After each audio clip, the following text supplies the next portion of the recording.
Hello everyone, welcome again to our academy. We are continuing our course How to Think Logically, and we will talk about fallacies or logical fallacies. We are talking about the matter of evidence, and the last type of matter is fake data or delusions, which are used in fallacies.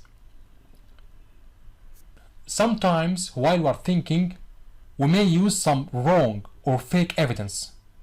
These are called fallacies. However, some people use fallacies intentionally. For example, if someone wants to deceive you, like we see a lot in the media, so the aim is deception. He may tell you something like, the criminal is related to you, everyone related to you deserves your help, so the criminal deserves your help. He uses a syllogism, so if you are deceived by the premises, you will be deceived by the conclusion. However, the premises are fake, they are wrong, but they look like true ones, so you may believe them. They are delusions. Not everyone related to you deserves your help. Everyone deserves justice. And in this situation, justice means punishment for the criminal. If you are certain about the premises, you believe in them, you will be certain about the conclusion. You will be deceived for sure. This is fallacy, logical fallacy. We may have some fallacies in our thinking without intention. However, some people use fallacies intentionally for deception. Fallacies, when being used for deception, may be good and may be bad. Of course they are bad, but how can they be good? In very limited situations, like in exams for example, fallacies may be good. A teacher may use a fallacy to test his students, to make sure that they think properly. So fallacies lead to wrong beliefs or wrong judgments. For example, this is a horse. Every horse can run, so this horse can run. Of course, this horse can't run. In fact, the first premise is wrong. This is not a horse. This is a picture of a horse. So this premise is wrong. It's fake, or it's a delusion. If you believe it, you will believe the conclusion. You will be deceived. What is the source of these delusions?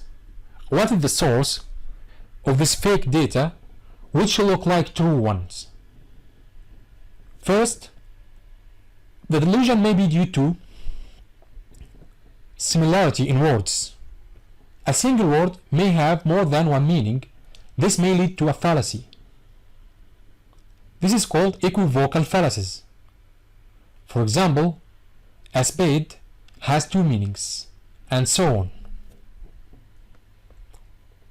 Delusions may be due to wrong thinking, so they may be due to wrong understanding or wrong judgment.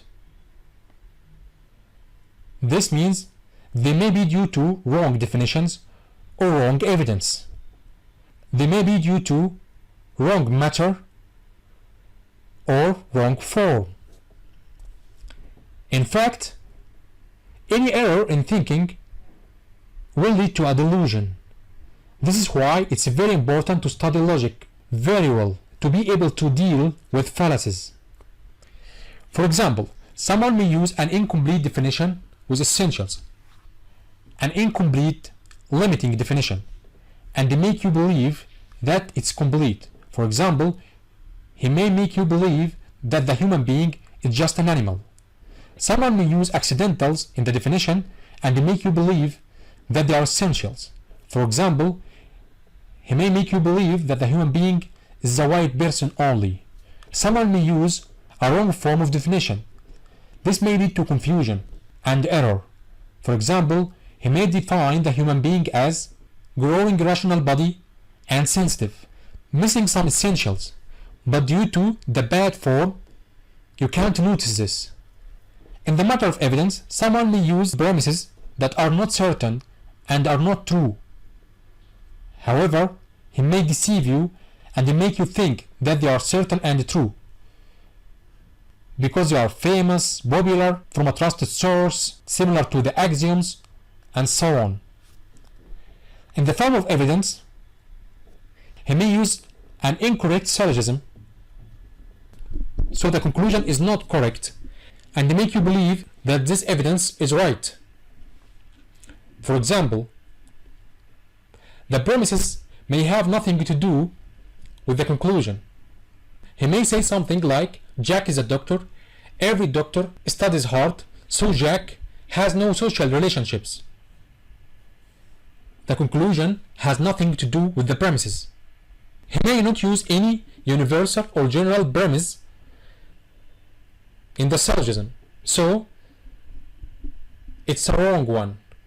For example, he may tell you that Jack is British, some British are engineers, so Jack is an engineer. This is not a correct evidence. There may be no meaning that is repeated in the two premises and not present in the conclusion, so also this is a wrong evidence. Like in the previous example about the horse. This is a horse and every horse moves. In fact, a horse in the first premise is not the same in the second premise. In the first premise, the meaning is a picture of a horse. In the second premise, the meaning is a real horse. So this is wrong. At last, the conclusion may be present by itself in the premises. So, the speaker doesn't have a true evidence. For example, someone may say that human beings are not social. You ask him for his evidence. He tells you something like, human beings are rational animals. All rational animals are not social, so human beings are not social.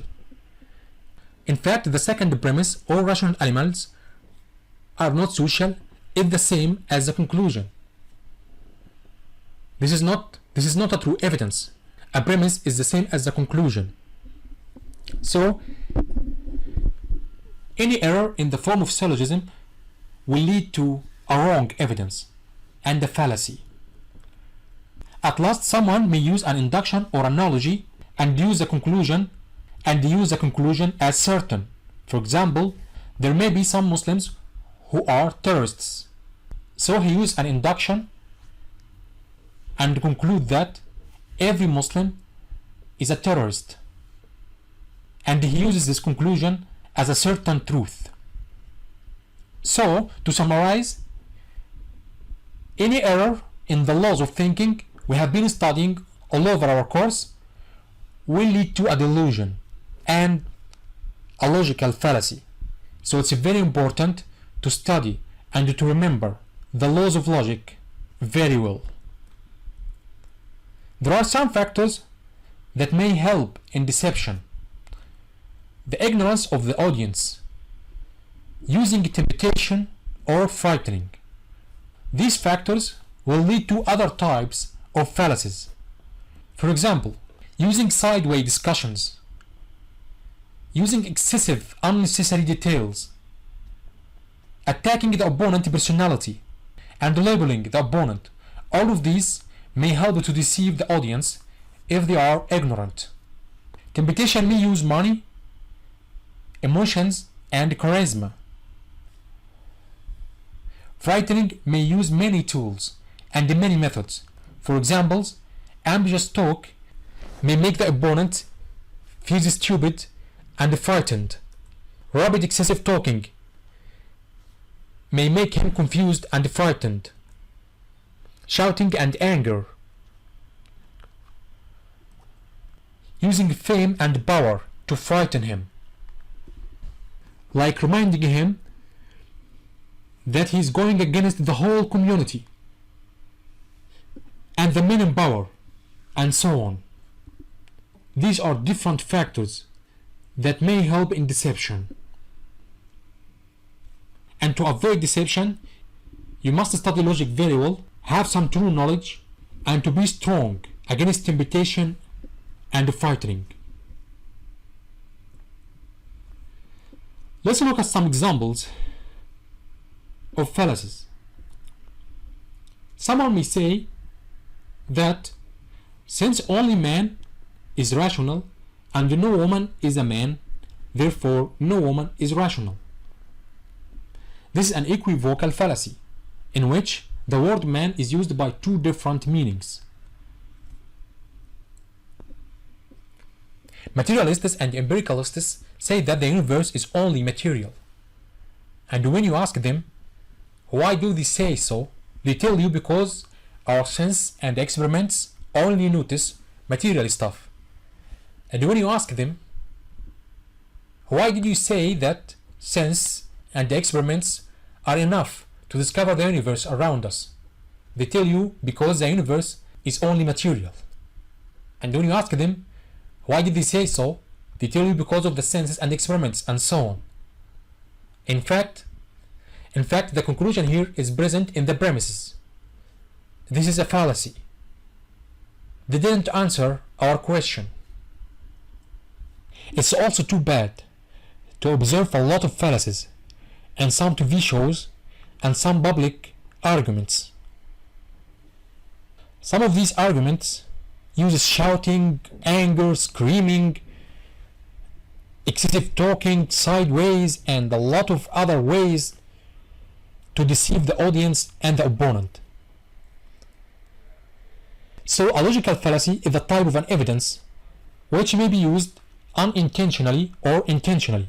When it's used intentionally, the aim is to deceive the opponent or the audience. Its form is syllogism. Its matter is fake data and delusions.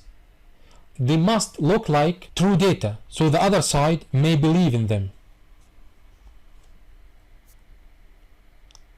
One famous example of the use of logical fallacies in history is sophism. Sophists were a group of people in ancient Greek. They used logical fallacies to gain social, political, and material benefits. Until Socrates, the Greek philosopher, stopped them and proved that they were wrong. So we now know that we have 5 different types of evidence: demonstration, dialectic, rhetoric, poetry, and fallacy. Every one of them has a different aim. The aim of demonstration is truth. The aim of dialectic is to win the argument. The aim of rhetoric is conviction. The aim of poetry is to move emotions. The aim of fallacy is deception. All of them use syllogism, but every one of them has a different matter. The matter of demonstration is certain truths. Dialectic uses premises that are certain to the opponent. Rhetoric uses opinions which are uncertain. Poetry doesn't use any intellectual premises. It talks to imagination. Fallacies use wrong premises. Certain truths used in demonstration are axioms and data proved by axioms. Premises which are certain to the opponent are called postulates, and they may also be famous data. Uncertain premises from a trusted source are trusted opinions. Premises targeting the imagination are called imageries. Premises which are wrong but look like the true ones are called fake premises and delusions. Every one of these evidence has a good use. For example, if you want to tell someone that smoking cigarettes is bad, you may use every one of these evidence. For example, a demonstration may say something like cigarettes contains harmful nicotine, and every harmful nicotine destroys our lungs. So cigarettes destroys our lungs, and these premises are based on scientific experiments. So the conclusion is certain and true. This is a demonstration. Demonstration is always good and true. In dialectic, you may tell your opponent something like, you will say that cigarettes waste your money. Everything that wastes your money is bad, so cigarettes are bad. In rhetoric, you may tell your friend who trusts you something like, smoking is dangerous. That is said by this professor. Everything said by this professor is credible, so smoking is dangerous is credible, or is credible information. So you must have an action and stop smoking. In poetry, you may say something like, cigarettes burn lungs to ashes.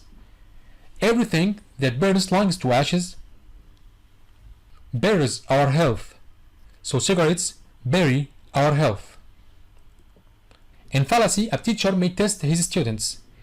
He may tell them that this who doesn't smoke has no chest disease, and everyone who doesn't have chest disease is happy, so this who doesn't smoke is happy. And the teacher asks his students to reveal the fake data.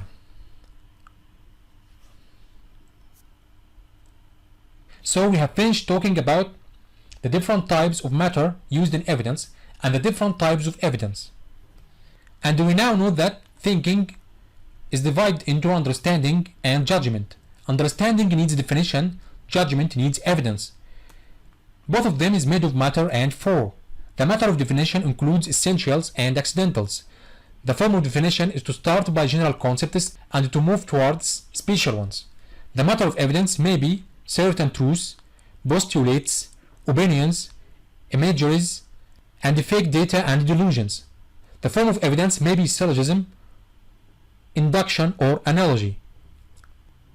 A definition using essentials is called a limiting one. A definition using accidentals is called a descriptive one. A syllogism using certain truths is called a demonstration. A syllogism using postulates of the opponent is called dialectic. A syllogism uses trusted opinions is called rhetoric. A syllogism uses imageries is called poetry. And the syllogism using fake data is called a fallacy. Thank you.